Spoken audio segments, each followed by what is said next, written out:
Eu acabei de assistir aos 4 primeiros episódios da segunda temporada de Wandinha, e nesse vídeo vai ter muito spoiler, então já fica o aviso. E como você sabe, minhas teorias geralmente acertam algumas, e sim, algumas bateram certinho. Agnes DeMille não é exatamente quem imaginávamos, ou será que é?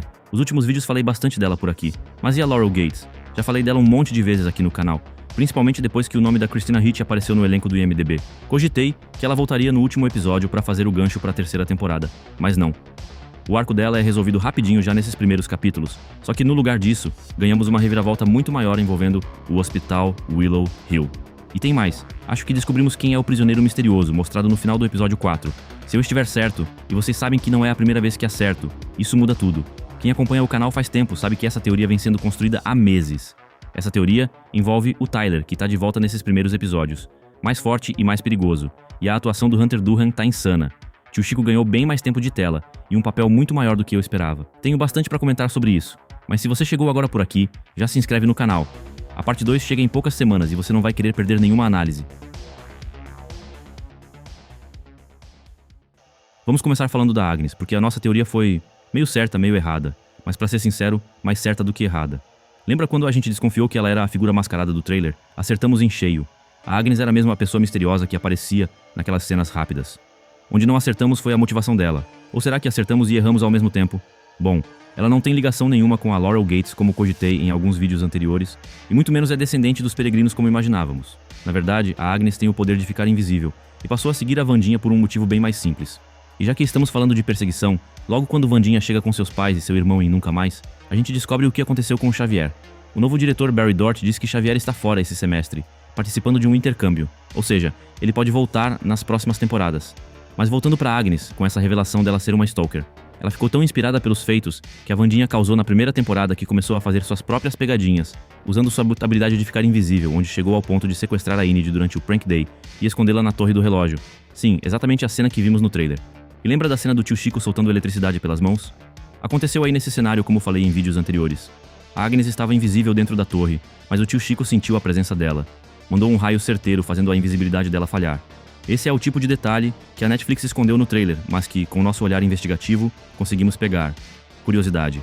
Lá nos primeiros vídeos de teoria, eu até cheguei a cogitar que a perseguidora da Wandinha pudesse estar envolvida numa pegadinha. Quem lembra? Na época, chutei que poderia ser o tio Chico, o autor da pegadinha, e ser o stalker apenas por brincadeira. Eu errei a pessoa, mas acertei o conceito. Então, nossa teoria foi parcialmente correta. Agnes era a figura mascarada, como falei em vários vídeos anteriores, e também a possível stalker. Mas a motivação dela? Muito mais simples do que imaginávamos, até agora. Mas a grande dúvida, será que a Agnes estava rondando invisível durante toda a primeira temporada? Mas como se ela nem fazia parte de Nevermore, já que ela é mostrada agora como uma caloura, porque sinceramente dá pra sentir uma tensão crescente entre ela e a Enid. A Enid, claramente, não tá confortável com essa obsessão da Agnes pela Wandinha. E uma pessoa que já sequestrou alguém, mesmo que tenha sido por brincadeira, pode passar do limite. A Agnes pode até parecer excêntrica e inofensiva agora, mas talvez seja muito mais perigosa do que todo mundo imagina. E é aqui que a temporada realmente engrena, porque o que a gente descobre a seguir é uma conspiração muito maior do que qualquer coisa que a Laurel Gates poderia ter planejado. Olha só o que acontece. Depois dos eventos da primeira temporada, Laurel Gates acaba presa. Já o Tyler é enviado para o Hospital Willow Hill, supostamente para tratamento com a Dr. Fairburn, uma psiquiatra que até escreveu um livro sobre como controlar excluídos, mesmo sendo uma padrão. À primeira vista, Willow Hill parece um lugar legítimo, mas por trás dessa fachada rola outra coisa. Corriam boatos sobre experimentos secretos realizados com excluídos, longe de qualquer supervisão. E é aí que o xerife Galpin, o pai do Tyler, começa a investigar. Ele encontra provas concretas, evidências reais de que algo muito errado estava acontecendo lá. Pessoas estavam desaparecendo, especificamente excluídos. Eles davam entrada no local, e nunca mais eram vistos, e depois apareciam em atestados de óbito, assim como ocorreu com a mãe do Tyler. O xerife estava cada vez mais perto de descobrir a verdade sobre o que aconteceu com o Tyler, e sobre o que realmente se passava dentro de Willow Hill. Mas pouco antes de ele e seu amigo detetive conseguirem provas concretas sobre o que acontece em Willow Hill, eles são mortos por corvos assassinos. E então conhecemos a pessoa por trás de tudo. Seu nome é Gus Stoneworth, um normie, que tinha sido professor em Nunca Mais por 10 anos, até misteriosamente assumir a direção de Willow Hill. Mas em algum momento, ele perdeu a sanidade. Gus passou de gestor para paciente do hospital, só que antes disso, colocou um plano em prática. Enquanto dava aulas em Nunca Mais, ele se tornou obcecado pelos excluídos e começou a fazer experimentos ilegais para tentar roubar os poderes, habilidades e características deles e transferir para normies fazendo experimentos e hibridização. Então aqui estamos lidando com um vilão de outro nível. E isso pode mudar completamente o rumo da parte 2. Agora, é aqui que as coisas ficam realmente intensas. porque vem aí o maior plot twist desses 4 primeiros episódios. O primeiro cobaia do Gus foi a própria filha, a Judy, que nasceu uma padrão, sem poderes, sem nenhuma habilidade especial, mas através dos experimentos do pai, ela foi transformada em uma aviária, alguém capaz de controlar aves, especialmente corvos. Segundo a própria Judy, quando o Gus percebeu que o experimento tinha funcionado nela, ele decidiu testar em si mesmo, mas que esse experimento deu errado, deixando ele naquele estado vegetativo que a gente vê nos episódios. Foi então que a Judy assumiu o comando. Ela ocupou o lugar do pai como nova diretora de Willow Hill e continuou os experimentos. Só que quando percebeu que o xerife Galpin estava chegando perto demais, ela agiu. Primeiro, eliminou o detetive amigo dele. Depois, ao ver que a Wandinha também estava investigando, Judy entrou pessoalmente na caçada. O mais assustador na Judy é que ela não apenas continuou o trabalho do pai, mas elevou isso a um nível ainda mais cruel. De fato, ela não quer ajudar normies nem excluídos, e muito menos lutar contra injustiças. O que ela quer é controlar os dois, excluídos e normies. Aqui nessa parte me deixou pensativo, e eu preciso compartilhar essa teoria com vocês. No episódio 4, tem um momento que salta aos olhos. O caos está rolando solto e o zumbi aparece, mata a Dra. Fairburn. Mas antes de acabar com o Gus, ele solta uma frase bem específica falando "Olá, velho amigo". E essa fala me fez pensar. Foi a primeira vez que ouvimos o zumbi falar de forma clara, não só grunhir. Mas por que ele diria isso para o Gus? Isso sugere ligação, um passado em comum. E é aí que começa a ficar interessante. Voltando ao episódio 1, ouvimos a suposta história de origem do zumbi. Segundo a lenda, ele era um jovem brilhante, um verdadeiro gênio, mas estava morrendo porque precisava de um novo coração. Então ele construiu um coração mecânico, conseguiu se manter vivo, e voltou ainda mais inspirado. Passou a conduzir experimentos em Nunca Mais, até que um dia, um teste com um rato deu errado. Ele morreu e foi enterrado debaixo de uma árvore. Fim da história, certo? Mas... e se essa não for a história verdadeira? Pensa comigo, a obsessão do zumbi por animais e experimentos lembra muito o Dr. Moreau, e a própria Wandinha já comparou o Dr. Moreau ao Gus. E se a história que nos contaram não fosse realmente sobre o zumbi, mas sim sobre o próprio Gus, faz sentido. Gus era professor em Nunca Mais, obcecado por experimentos. E se aquele flashback do episódio 1 fosse, na verdade, uma versão maquiada dos acontecimentos, criada para esconder o que realmente aconteceu?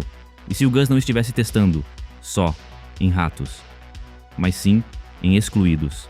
A Judy disse que o Gus eventualmente tentou o experimento nele mesmo e falhou, ficando em estado vegetativo. Mas... e antes disso, talvez ele tenha testado em outra pessoa. E essa pessoa tenha sido o zumbi, que na época era um humano. Isso explicaria tudo. O zumbi acorda com uma raiva e sede de vingança profundas. Porque o Gus o matou. Porque ele foi o experimento que deu errado. E é por isso que quando o zumbi volta, o primeiro alvo dele é o Gus. Porque o Gus não é um velho amigo, mas sim o responsável por sua morte. Mas agora vamos falar de um dos momentos mais intrigantes desses 4 primeiros episódios. A prisioneira misteriosa que a Wandinha encontra no final do episódio 4. Depois que o tio Chico sobrecarrega a rede elétrica e apaga as luzes de Willow Hill, o caos toma conta. Os pacientes usados como cobaias são libertados, e a maioria vai direto atrás da Judy em busca de vingança.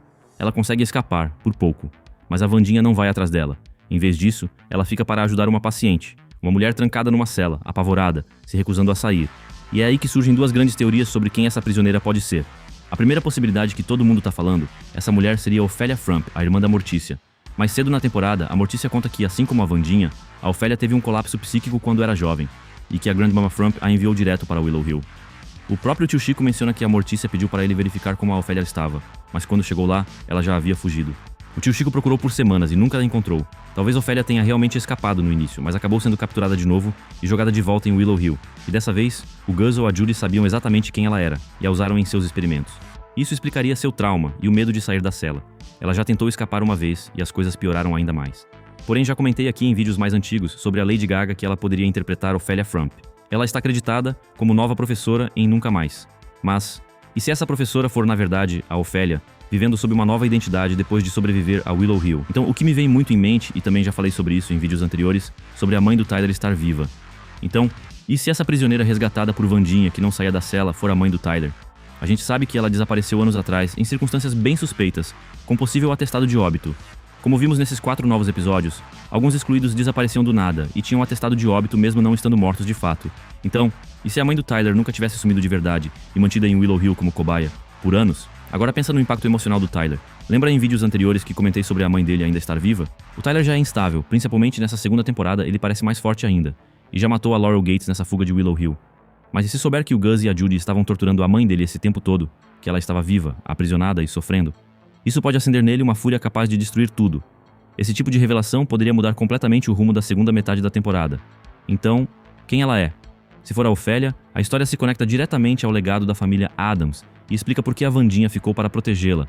Se for a mãe do Tyler, vai ser ainda mais impactante no arco desses 4 novos episódios que virão. Mas e você? Quem acha que ela é? Mas agora vamos falar de um dos momentos mais chocantes desses primeiros 4 episódios. Tyler finalmente matando Laurel Gates. No caos do ato final, com a rebelião de Willow Hill provocado pela Vandinha e pelo tio Chico com a ajuda da Enid e da Agnes, Laurel vê a chance de agir tentando recuperar sua posição de mestra do Hyde. Ela liberta o Tyler achando que ele vai voltar a ficar sob seu controle, como na primeira temporada. Mas ela não podia estar mais errada e Tyler mata Laurel Gates. E reparou no Hyde. Ele está diferente agora, parece mais forte e mais raivoso e descontrolado. O Hyde do Tyler sempre foi imprevisível. Às vezes ele mata, outras vezes apenas destroça e deixa a vítima viva. Mas com a Laurel, sem dúvidas, ela está morta. Christina Ricci voltou nessa temporada, como falei em vídeos anteriores, essa possibilidade, pois ela estava cotada no elenco segundo o site do IMDb, e entregou um ótimo fanservice com referência à primeira temporada, mas encerrou seu arco e agora está oficialmente fora da história. E claro que a Vandinha vai acordar. No teaser da parte 2, vemos a Vandinha em coma, mas logo ela abre os olhos. Ela ficou nesse estado depois que Tyler de fato a atacou e deixou ela ferida e inconsciente, mas não dá o golpe final. Ele foge. O que realmente chama a atenção aqui é o quanto o Tyler se perdeu de vez. Na primeira temporada, ainda havia lampejos de humanidade nele, algo com seu conflito interno. Mas agora ele está completamente deixando seu lado Hyde aflorar de forma descontrolada, e isso o torna muito mais perigoso para essa temporada.